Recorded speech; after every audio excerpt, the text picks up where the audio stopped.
এক রাজ্যে আকবর নামের এক রাজা ছিল। একবার আকবর তার আদালতে এমন একটি প্রশ্ন রেখেছিলেন যে সবাই অবাক হয়ে গিয়েছিল।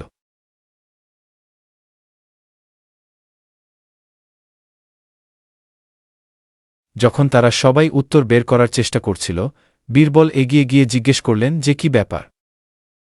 আর তাই তাদের মধ্যে একজন তাকে প্রশ্নটি বলল, শহরে কতগুলো কাক আছে? বীরবল সঙ্গে সঙ্গে হাসলেন, আকবরের কাছে গিয়ে ঘোষণা করলেন যে তার প্রশ্নের উত্তর হল 21,523টি। যখন জানতে চাইলেন তিনি কিভাবে উত্তরটি জানলেন, তখন বীরবল উত্তর দিলেন, আপনার লোকেদের কাকেদের সংখ্যা গণনা করতে বলুন। যদি আরও থাকে, তাহলে শহরের বাইরে থেকে কাকেদের আত্মীয়রা তাদের পরিদর্শন করতে এসেছে। যদি কম থাকে, তবে কাকেরা শহরের বাইরে তাদের আত্মীয় স্বজনের সাথে দেখা করতে গেছে।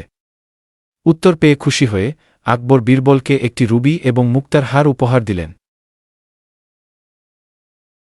হ্যালো বন্ধুরা, এই গল্পের নীতিকথা হচ্ছে আপনার উত্তরের একটি ব্যাখ্যা থাকা একটি উত্তর থাকার সমান গুরুত্বপূর্ণ।